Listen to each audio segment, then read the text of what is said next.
गाड़ी चलाते समय एक पिता गलती से एक अजीब जानवर से टकरा गया। यह एक सफेद टट्टू जैसा दिख रहा था, लेकिन उसके माथे पर एक चमकता हुआ सींग था। यह सचमुच एक जादुई गैंडा निकला।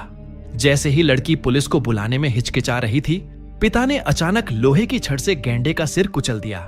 दोनों खून से लथपथ थे। जब लड़की घर लौटी और अपने चेहरे से खून पोंछा तो उसने देखा कि उसके मुंह हाथ से रहस्यमय तरीके से गायब हो गए थे। पहले तो उसे लगा कि उसे कुछ दिखाई दे रहा है, इसलिए उसने जल्दी से तौलिए से पोंछा। अप्रत्याशित रूप से उसका चेहरा खून से सना हुआ था। मुंह हासों वाला चश्मा गायब हो गया।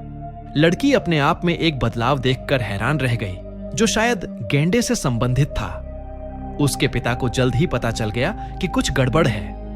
वह गंभीर रूप से निकट दृष्टि दोष से ग्रस्त थी, लेकिन चश्मा पहनने से उसकी दृष्टि केवल धुंधली हो जाती थी। लेकिन चश्मा उतारने के बाद वह बिल्कुल साफ देख सकती थी। जाहिर है उसकी दृष्टि सामान्य हो गई थी। दशान ने शुरू में इस घटना को खारिज कर दिया। जैसे ही वह कैंसर से पीड़ित एक अमीर आदमी के लिए वसीयत लिखने वाली थी, उसकी कार अचानक जोर से हिलने लगी। जिसने भी आवाज सुनी वह जांच करने के लिए दौड़ पड़ा। गैंडा अजीब और रहस्यमय तरीके से जिंदा हो गया था। मरा हुआ गैंडा रहस्यमयी तरीके से जिंदा हो गया था। जैसे ही वह बाहर निकलने की कोशिश कर रहा था, अगले ही पल उस महिला ने उसके सिर में गोली मार दी। गैंडे को दूसरी बार मरते देख दशान को एहसास हुआ कि अब वह सच नहीं छिपा सकता। उसने सबके सामने गैंडे से हुई टक्कर और उनके शरीर में आए चमत्कारी बदलावों के बारे में कबूल किया। यह सुनकर अमीर आदमी को अचानक एहसास हुआ कि गैंडे में चमत्कारी उपचार शक्तियां हो सकती हैं। अचानक उसके मन में एक अजीबोगरीब विचार आया। वह गैंडे के जीवन को लंबा करने के लिए उसका रक्त आधान करना चाहता था। उसने पहले एक डॉक्टर से गैंडे की आंख को बारीक पीसकर चूर्ण बनवाया, फिर उसे पानी में उबाला। दोनों के पूरी तरह मिल जाने पर उसने उस मिश्रण को अपने शरीर में इंजेक्ट कर लिया। अगले दिन सबको हैरानी हुई जब अमीर आदमी पूरी तरह स्वस्थ हो गया और अपनी बीमारी से पहले से भी ज्यादा ऊर्जावान हो गया। फिर उसके मन में एक और भी लालची विचार आया।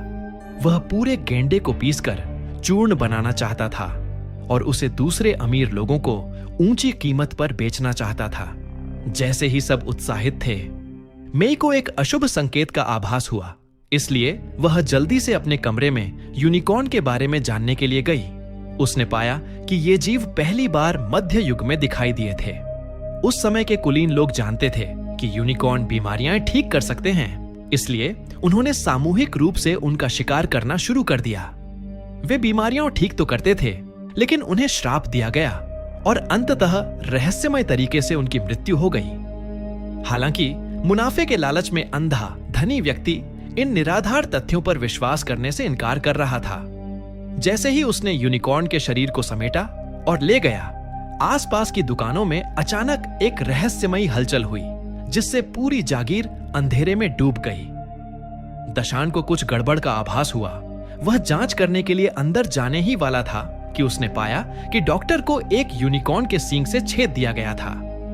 इससे पहले कि कोई कुछ समझ पाता, बाहर से एक भयानक दहाड़ गूंज उठी। शोर सुनकर अंगरक्षक दौड़े और उस राक्षस को घूरने लगे। हालांकि अंगरक्षक राक्षस का मुकाबला नहीं कर सके। उनके सिर तुरंत कुचल दिए गए। एक चीख गूंजी। उस आदमी का सिर जोरदार लात से कुचल गया। तभी दशान ने उसे पहचान लिया। छोटे गैंडे के माता पिता उन्हें ढूंढने आए थे। हालांकि व्यापारी अभी भी उन्हें जिंदा पकड़ने की कोशिश कर रहा था। अगले ही पल व्यापारी को गैंडे ने उत्तर पश्चिम की ओर भेज दिया। श्याओमी ने गैंडे के माता पिता को शव लौटाने का सुझाव दिया, लेकिन व्यापारी के बेटे ने आज्ञा मानने का नाटक किया। उसने पहले किसी से छोटे गैंडे की रीढ़ हटवाई और फिर बटलर से शव भिजवाया। शरीर देखकर गैंडा दंपत्ति का दिल टूट गया, लेकिन बटलर ने उसे मना लिया। वे बच्चे को ले गए। हालांकि इससे गैंडा पूरी तरह से क्रोधित हो गया। अगले ही पल नौकरानी को सीधे उत्तर पश्चिम की ओर भेज दिया गया। सभी इतने डरे हुए थे कि वे जल्दी से विला में वापस चले गए। जब सब लोग परेशान थे, तभी धनी व्यक्ति के बेटे के दिमाग में अचानक एक साहसिक विचार आया। भोर में उसने श्याओमी का अपहरण कर लिया और उसे दोनों यूनिकॉर्न को बाहर निकालने के लिए चारा बनाने का इरादा किया। और तभी यूनिकॉर्न वहां प्रकट हुआ। उसका खून से सना मुंह खुला हुआ था और उसके नुकीले दांत दिखाई दे रहे थे। वह भयानक लग रहा था। हालांकि किसी ने उम्मीद नहीं की थी कि पलक झपकते ही कुछ ही सेकंड में यूनिकॉर्न श्याओमी की बाहों में चुपचाप सो गया। पता चला कि यूनिकॉर्न अच्छे और बुरे में फर्क कर सकते हैं। वे जानते थे कि श्याओमी का दिल शुद्ध और दयालु है।